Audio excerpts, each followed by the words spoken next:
الحمد لله وحده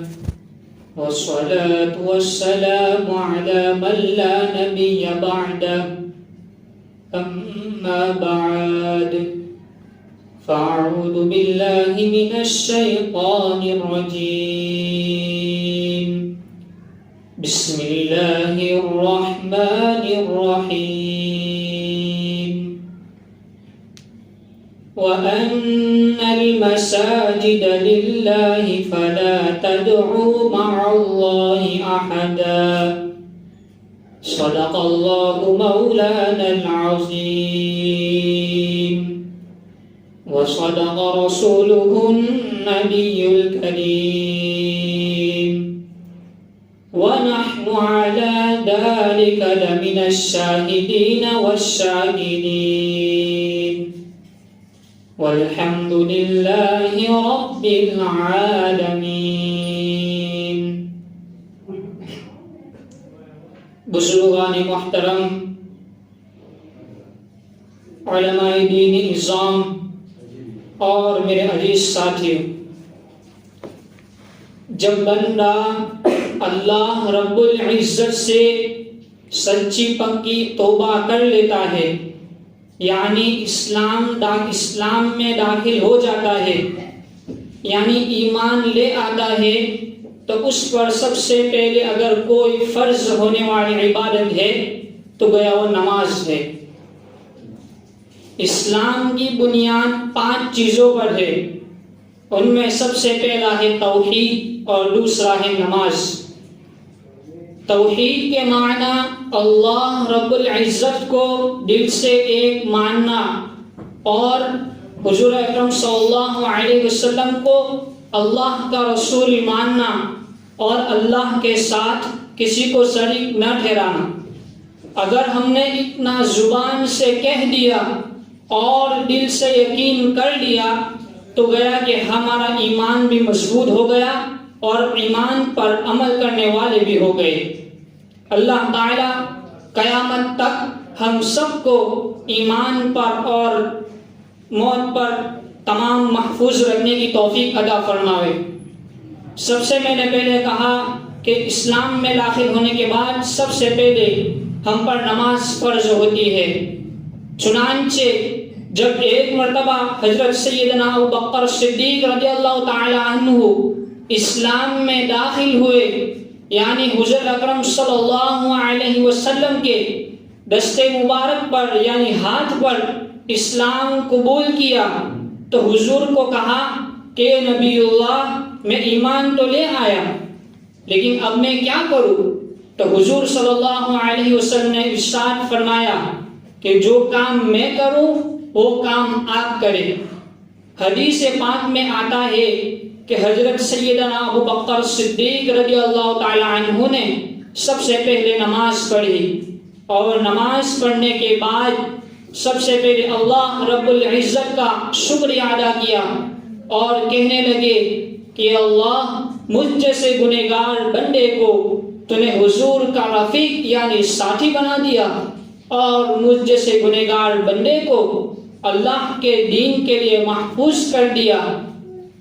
اللہ تعالی ہم سب کو دین پر محفوظ اور جمے رہنے کی توفیق عطا فرمائے۔ حضور اکرم صلی اللہ علیہ وسلم کو دنیا کے اندر 3 چیزیں سب سے زیادہ پسندیدہ تھی۔ ان میں سب سے پہلا ہے خوشبو لگانا، دوسرا نماز پڑھنا، تیسرا وہ عورت جس کے ساتھ نکاح ہوئے ہو۔ اس سے مراد حضور اکرم صلی اللہ علیہ وسلم جس عورت سے نکاح کرتے تھے ان سے زیادہ محبت رکھتے تھے، بلکہ ان عورتیں سے نہیں جس کے ساتھ نکاح نہ ہوئے ہو۔ بلکہ آج ہمارے معاشرے میں ہمارا یہ ماحول ہو چکا ہے کہ ہمارا جس عورت کے ساتھ نکاح ہوتا ہے حالانکہ اس سے نہیں بلکہ دوسری غیر اور نامحرم عورتوں سے ہمارا تعلق ہوتا چلا جا رہا ہے۔ دراصل خوشبو حضور صلی اللہ علیہ وسلم کو اس لیے پسند تھی کہ خوشبو انسان کے دل و دماغ کو پاک صاف کر دیتی ہے، اور خوشبو انسان کے دل کو اور اس کے جسم کو ایک عمدہ معلوم کر دیتی ہے۔ اور خوشبو یہ جملہ انبیاء علیہ السلام کی سنت ہے، اور خوشبو لگانا یہ جملہ انبیاء علیہ السلام کا طریقہ ہے، اس لیے ہمیں خوشبو لگانی چاہیے۔ اور آگے بڑھتے ہوئے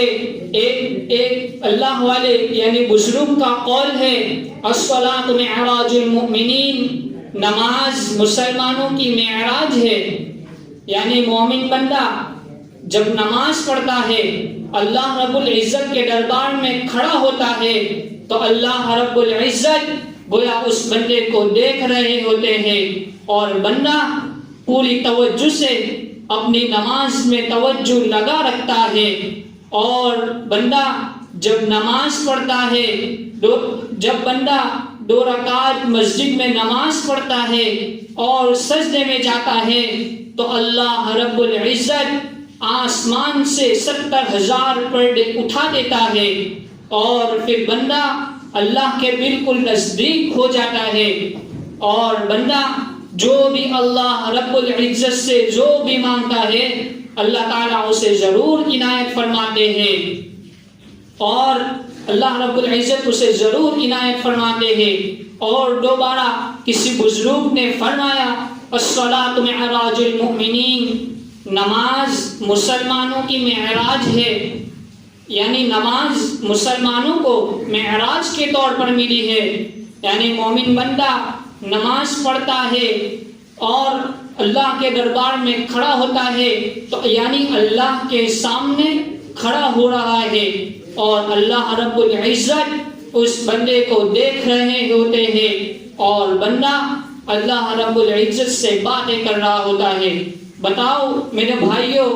اس سے بڑھ کر ہمارے لیے اور خوش قسمت کی بات کیا ہو سکتی ہے کہ ہم اللہ کے دربار میں کھڑے ہو اور اللہ ہماری باتوں کو سن رہا ہو اور ہم اللہ کی طرف متوجہ ہو۔ یاد رکھیں کہ آج کل ہماری ملاقات اگر کسی بڑے شخص سے ہو جاتی ہے، یعنی چیف منسٹر، بڑے وزیر اعظم، یا آج کے زمانے میں کہیں تو کوئی سپر اسٹار، اگر اس سے ہماری ملاقات ہو جاتی ہے تو ہم ہر وقت ہمارے ساتھ ملنے جلنے والے سے اس بات کا تذکرہ کیا کرتے ہیں، اور ہم اس بات کو نہ جانے اس طور پر پھیلا دیتے ہیں، اور نہ جانے لوگ اس طرح بات کو پھیلا دیتے ہیں معاشرات میں اندر، کہ لوگ اس طرح بات کو پھیلا دیتے ہیں کہ اخباروں میں بھی چھپ کر آ جاتا ہے، ٹیلی فون، میڈیا وغیرہ ان سب پر چھپ کر آ جاتا ہے۔ لیکن میرے بھائیوں، دراصل یہ بات انسان کی بات ہوتی ہے۔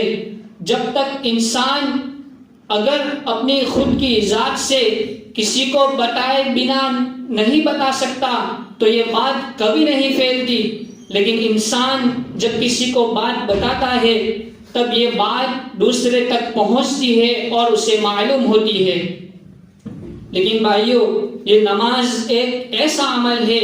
کہ جو بندہ اپنی خود کی ذات سے اللہ کے دربار میں کھڑا ہو کر اگر 2 رکعت نماز پڑھے گا تو اللہ رب العزت اس کی طرف متوجہ ہوگا، اور بندہ اللہ سے باتیں کر رہا ہوگا۔ تو بتاؤ اس سے بڑھ کر اور ہمارے لیے خوش قسمت کی بات کیا ہو سکتی ہے؟ محترم حضرات، حضور اکرم صلی اللہ علیہ وسلم نے ارشاد فرمایا، حدیث شریف میں ہے، الصلاۃ عماد الدین، نماز دین کا ستون ہے۔ جس طرح کسی بھی انسان کے گھر کی چھت بغیر ستون کے کھڑے نہیں رہ سکتا، اسی طرح ہمارا ایمان، ہماری نماز، ہمارا دین بغیر ستون کے کھڑے نہیں رہ سکتا۔ ہمارا ایمان اور ہمارا ستون کیا ہے؟ ہمارا ستون دراصل نماز ہے۔ اگر ہم 5 وقت کی نماز جو کہ ہم پر فرض ہے، اگر ہم اس کو اچھی طرح ادا کرنے والے بن جائیں گے تو ہمارا دین اور ہمارا ایمان یہ دونوں محفوظ رہے گا، یعنی با قیامت تک ہمیں ساتھ دے گا، اور آنکھیں بند ہو جانے کے بعد یعنی قبر تک ساتھ دے گا۔ یاد رکھیں کہ ہمارے اوپر نماز فرض ہے، اور ہم حضور صلی اللہ علیہ وسلم کی امت میں پیدا کیے گئے ہیں، اس لیے ہمیں 5 وقت کی نماز کو پابندی سے ادا کرنا چاہیے۔ حضور اکرم صلی اللہ علیہ وسلم نے نماز کے تعلق سے جگہ جگہ ارشاد فرمایا ہے،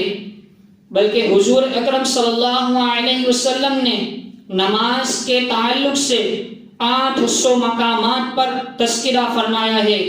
اقیم الصلاۃ، اقیم الصلاۃ، نماز کے قریب آؤ، نماز ادا کرو،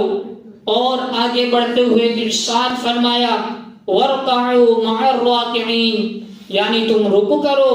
رکوع کرنے والوں کے ساتھ، اور آگے بڑھتے ہوئے ارشاد فرمایا واسجدوا مع الساجدین، سجدہ کرو سجدہ کرنے والوں کے ساتھ، اور اسی طرح آگے بڑھتے ہوئے ارشاد فرمایا ذکر کرو ذکر کرنے والوں کے ساتھ، یعنی ذکر کی مثال اس طرح ہے کہ انسان ذکر کرتا ہے تو یعنی اللہ رب العزت کا خوف دل میں باقی رہتا ہے، یعنی ذکر کرنے والا گویا زندے کی مثال ہے، اور ذکر نہ کرنے والا یہ مردے کی مثال ہے۔ اور ذکر کے تعلق سے اللہ رب العزت نے قرآن کریم کی آیت سے ثابت فرمایا فَاذْكُرُونِي أَذْكُرْكُمْ وَاشْكُرُوا لِي وَلَا تَكْفُرُونَ، گویا کہ تم میرا ذکر کرو اور میں تمہارا ذکر آخرت میں کروں گا۔ اس سے مراد یہ ہے کہ اللہ رب العزت نے ہمیں جو مختصر سی 50-60 سال کی زندگی دی ہے، اس میں اگر ہم اللہ رب العزت کی عبادت، نماز، ذکر و تلاوت، یہ تمام ارکان کو ادا کریں گے تو اللہ رب العزت اس کا بدلہ اگرچہ دنیا میں دے دے یا نہ دے، لیکن آخرت میں اللہ رب العزت اس کا بدلہ ہمیں ضرور عطا فرمائے گا۔ اور ہمیں اللہ کی ضرورت بغیر، حالانکہ ہمیں دنیا میں تو ہے ہی، لیکن سب سے بڑی چیز جو کہ اللہ کی ضرورت یعنی حضور اکرم صلی اللہ علیہ وسلم کی ضرورت ہمیں دنیا میں نہیں بلکہ آخرت میں ضرورت ہے، اور یہ نماز آخرت میں ساتھ دینے والی ہے۔ محترم حضرات، حضور اکرم صلی اللہ علیہ وسلم کے زمانے میں 100% مسلمان تھے، اور ہر مسلمان نماز پڑھتے تھے، اور ان کو کبھی نماز چھوڑنے کی ہمت تک نہیں ہوتی تھی۔ حالانکہ ان کے حضور کے زمانے میں منافق بھی نماز پڑھتے تھے۔ منافق یعنی کافر۔ ہم یوں سوچے کہ کافر تھے پھر کیوں نماز پڑھتے ہوگے؟ جی، حضور نے فرمایا منافق نماز اس لیے پڑھتے تھے کہ ان کو ڈر رہتا تھا کہ اگر ہم نماز نہیں پڑھیں گے اور ہمیں کوئی مسلمان دیکھ لے گا تو ہمیں منافق کہے گا۔ صرف منافق کہنے کی بنا پر یعنی نماز پڑھنے کی نہ بنا پر وہ نماز پڑھتے تھے اور انہیں ڈر رہتا تھا اس بات کا کہ ہمیں کوئی منافق نہ کہے۔ آج ہم ہمارا حال دیکھیں، ہمارے معاشرے کے اندر کئی لوگ ایسے ہیں کہ جو دین میں نماز نہیں پڑھتے، یعنی نماز کو بڑی آسانی سے چھوڑ رہے ہیں، اور اسی طرح آج مسلمان کا ایک بڑا طبقہ بکھر چکا ہے، یعنی معاملات کے طریقے پر، معاشرات کے طریقے پر، اخلاق کے طریقے پر، تعلیم کے طریقے پر، دینی طریقے پر، اور اسی طرح حضور اکرم صلی اللہ علیہ وسلم نے جن جن کاموں اور باتوں کو کرنے کا حکم کیا ہے ان تمام سے آج مسلمان بکھرتا چلا جا رہا ہے۔ اور اسی طرح آج مسلمان کے آخری ہتھیار یعنی گویا نماز ہے، اور مسلمان اور نماز مسجد سے دور ہوتے چلے جا رہے، مسلمان اور مسجد دور ہوتے چلے جا رہے ہیں۔ یاد رکھیے کہ ایک طبقہ حضور اکرم صلی اللہ علیہ وسلم آج مسلمان کا 100% طبقہ ہے، لیکن ان میں سے 10% طبقہ نماز نہیں پڑھتا۔ حضور اکرم صلی اللہ علیہ وسلم نے اس وقت ارشاد فرمایا تھا کہ آخری زمانے میں میری امت کا ایک بڑا طبقہ ایسا آئے گا جو بکھر چکا ہوگا، یعنی آپس میں ٹوٹ چکے ہوں گے اور ایک دوسرے کی طرف دیکھنے کے لیے راضی نہیں ہوں گے، اور حالانکہ مسلمان ہوں گے، حضور کی امت میں سے ہوں گے، پھر بھی وہ نماز نہیں پڑھتے ہوں گے۔ میرے بھائیوں، آج اس حال کو ہم اپنی ذات سے دیکھ رہے ہیں کہ ہم اذان سنتے ہیں پھر بھی نماز پڑھنے نہیں آتے، مسجد سے ہو کر گزرتے ہیں پھر بھی ہم نماز پڑھنے نہیں آتے۔ کیا حضور نے ہمیں یہ تعلیم دی تھی؟ کیا حضور کے یہ اخلاق تھے کہ ہم مسجد سے ہو کر گزرے بلکہ شور کرتے ہوئے گزرے اور مسجد کا احترام ہمارے دل میں اور ہمارے اندر باقی نہ رہے؟ آج بتاؤ کیا یہ ہمارا ایمان ہے یا نہیں؟ محترم حضرات، حضور اور دوبارہ یہ حدیث کو نقل کرتے ہوئے ارشاد فرمایا، الصلاۃ عماد الدین، نماز دین کا ستون ہے۔ اگر کوئی شخص دین میں نماز نہیں پڑھتا، روزے رکھتا ہے، حج ادا کرتا ہے، صدقہ خیرات ادا کرتا ہے، باقی جو حضور نے تعلیم دی ہے نفل عبادتیں کرتا ہے اور حضور کے بتائے ہوئے طریقے پر عمل کرتا ہے لیکن نماز نہیں پڑھتا، تو یاد رکھے اس شخص کی مثال اس طرح ہے کہ انسان کا پورا جسم موجود ہے اور اس کے گردن سے، اس کے جسم سے اس کی گردن جدا ہو گئی ہو۔ تو یاد رکھیں ہمیں ایسا انسان کتنا برا اور کتنا بھدا معلوم ہوتا ہے، اسی طرح یہ ہمارے دین کے اندر، ہمارے ایمان کے اندر یہ نماز کی مثال ہے۔ اگر میں نے پہلے خطبے کے دوران بتایا کہ نماز فرض ہے، تمام اعمالوں میں سب سے پہلے ہمارا اعمال یعنی نماز ہم پر فرض ہے اور ہم نماز ادا نہیں کرتے، باقی سب اعمال کرتے ہیں، یعنی روزے، زکوٰۃ، صدقہ خیرات کرتے ہیں، تو یاد رکھیں یہ باقی اعمال ہمارے لیے کوئی کام آنے والے نہیں ہیں۔ اور حضور نے ارشاد فرمایا کہ بندہ نماز بھی پڑھتا ہے، اور حضور نے ارشاد فرمایا کہ ایک بڑی زمان ایسی ہے کہ آج مسلمانوں کے پاس بڑے بڑے کاروبار ہیں اور کاروبار کو چلانے کے لیے انسان کے پاس سب سے بڑی چیز وقت جو کہ موجود ہے، انسان کے پاس وقت ہونے کے باوجود نماز نہیں پڑھتا۔ یاد رکھے حضور کے زمانے میں 100% نماز پڑھتے تھے، نماز ادا کرتے تھے، اور آج ہم نماز کو بڑی آسانی سے چھوڑ رہے ہیں۔ اگر نماز پڑھتے بھی ہیں تو سرسری طور پر پڑھتے ہیں، سرسری طور پر یعنی حضور نے فرمایا کہ بندہ نماز بھی پڑھتا ہے اور اس میں چوری بھی کرتا ہے۔ تو صحابہ نے پوچھا یہ کیسے ہو سکتا ہے کہ بندہ نماز بھی پڑھے اور چوری بھی کرے؟ تو بتایا کہ بندہ اگر ٹھیک سے قیام نہیں کرتا، یعنی ٹھیک سے صف میں کھڑا نہیں رہتا اور رکوع وغیرہ کی تسبیحات کو اچھی طرح ادا نہیں کرتا، اور اسی طرح سجدے کی تسبیحات کو اچھی طرح ادا نہیں کرتا، اور اسی طرح نماز کے جتنے بھی ارکان ہیں ان تمام ارکان کو اچھی طرح ادا نہیں کرتا، تو یہ نماز کی چوری ہوئی۔ اللہ تعالیٰ ایسی نماز پڑھنے سے ہماری حفاظت فرمائے، اور اللہ رب العزت ہم سب کو اچھی 5 وقت کی نماز پابندی کے ساتھ، جماعت کے ساتھ پڑھنے کی توفیق عطا فرمائے۔ اور اسی طرح حضور اکرم صلی اللہ علیہ وسلم نے جو بندہ فرمایا ہے کہ جو بندہ 5 وقت کی نماز جماعت کے ساتھ ادا نہیں کرتا، یعنی ایسے بھی نماز ادا نہیں وقت ہونے کے باوجود نماز ادا نہیں کرتا تو اللہ رب العزت اسے 10 عذاب فرمائیں گے، 10 عذاب اس پر مسلط فرمائیں گے، یعنی 5 دنیا میں اور 5 آخرت میں، یعنی مرنے کے بعد دنیا میں جو 5 عذاب عطا فرمائیں گے ان میں سب سے پہلا یعنی ہلکا عذاب اللہ رب العزت رزق میں یعنی روزی میں تنگی عطا فرماتے ہیں۔ یہ کس بنا پر؟ نماز نہ پڑھنے کی بنا پر۔ اور اسی طرح جو بندہ 5 وقت کی نماز جماعت کے ساتھ پڑھتا ہے تو اللہ رب العزت